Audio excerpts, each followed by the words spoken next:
Hi, I am Frederico Belcavello, and I am a researcher at FrameNet Brazil, the Computational Linguistics Lab at the Federal University of Juiz de Fora in Brazil.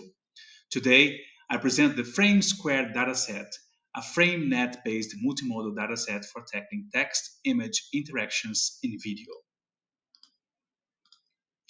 And I have 23 co-authors who directly collaborated in the development of the dataset. So on behalf of all of them, I am here to present this novel FrameNet-based multimodal dataset.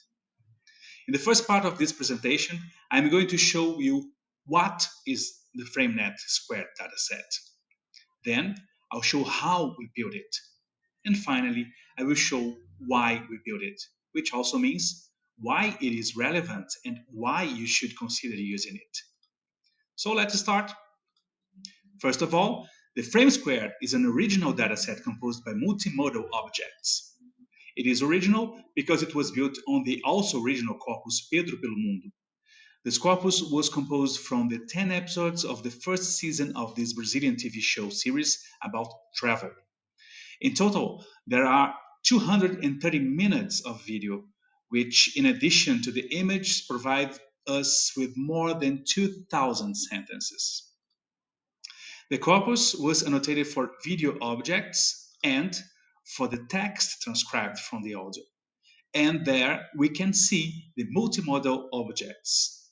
A multimodal object is, in this dataset, is the data that combines a portion of the image with some verbal expression at a time.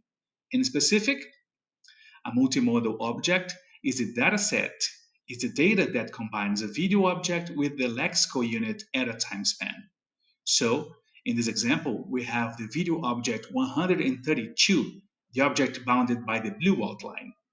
It tags this person in different positions in a 5-second time span while he speaks the sentence transcribed in the speech bubble. But once it is a FrameNet-based dataset, a multimodal object here brings together not only the annotation itself, but also the relations between the annotated data as mediated by the semantic structure model in the FrameNet Brazil database. In this case, we can identify that the person tagged in the image plays the role of the cognizer, which is also the subject of the verb decide in the sentence. This makes the Frame2 a dataset made up of data that accounts for the frame-based semantic representation of verbal language and its interaction with a frame-based interpretation of video sequences. As frame-based, we mean based on the semantic frames in the way they were defined by Fillmore, and so the frames of FrameNet. A frame is a structured representation of interrelated concepts, a conceptual scene evoked as a background for meaning making. FrameNet is the language resource built upon the frame semantics. It is composed of frames and their associated roles in a network of typed frame-to-frame relations. Over the years, FrameNet was expanded to several languages other than English, which includes FrameNet Brazil for Brazilian Portuguese. One important contribution for FrameNet Brazil was the development of other types of relations between FrameNet elements as a way to enrich the database structure.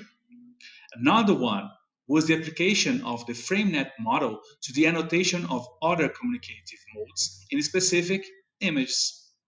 This is the case of the Frame2 dataset, and this was the first step to start frame-based multimodal annotation. So, with this multimodal approach shift in mind, we started building the dataset. As we mentioned before, the Frame2 is a dataset composed by multimodal objects. These objects are a result of an annotation task carried out for a specific audiovisual corpus using FrameNet categories. The annotated data accounts for both the verbal language and the video image of the Pedro pelo Mundo TV series. The video episode of the corpus were pre-processed following a pipeline that prepares two separate sets of data for annotation. A set of text containing a combination of all the audio transcriptions and the subtitles in the episode, and a set of image files extracted at a 25 image frames per second rate. Both text and image are time-stamped. Now, Let's talk about the annotation task. Annotation was carried out by undergraduate students trained in the task. They were separated in two teams, the permanent and the temporary teams. The permanent annotation team was composed by 12 students. They were hired to perform several annotation tasks, working 20 hours per week. The temporary annotation team was composed by students too. They were enrolled in annotation workshops.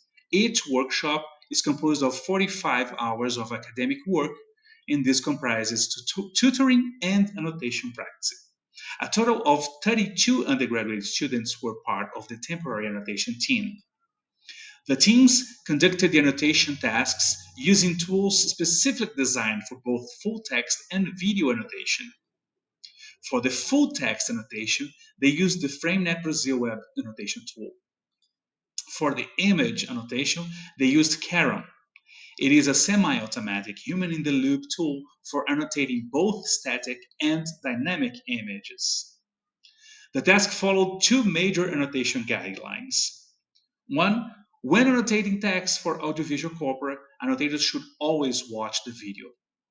Two, in the same way, when annotating images, annotators should always listen to the spoken audio and should also read its transcribed sentences made available in the video annotation workspace.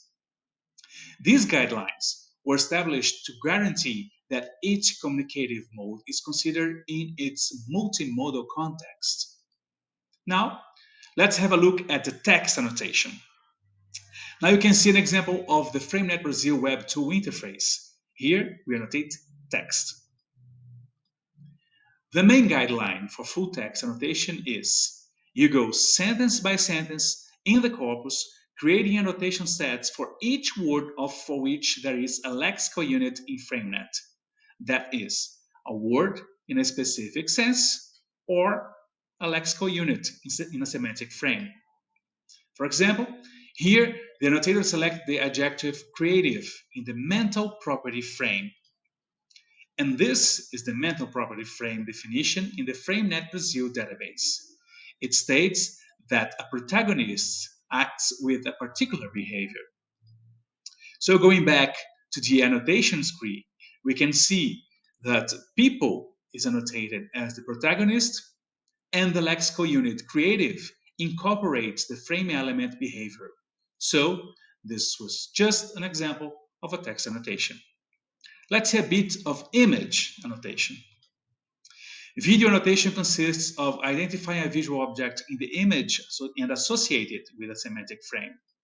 Here, object 63 identifies that portion of the screen as a reference to what is being spoken synchronically.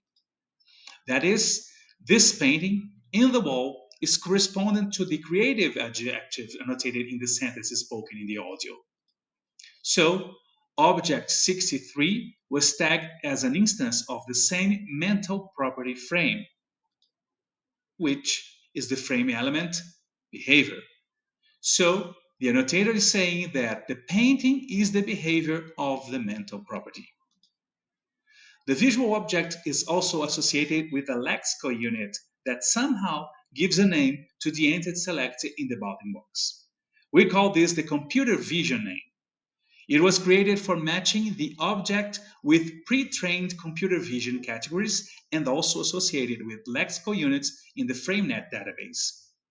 Here, the lexical unit is the noun graffiti in the physical artworks frame. The visual object is also associated with a time span. Here, it is displayed with the start video frame and the end video frame. This information is also saved in terms of seconds. So this is a fast demonstration of the Frame2 dataset multimodal annotation for text and for image.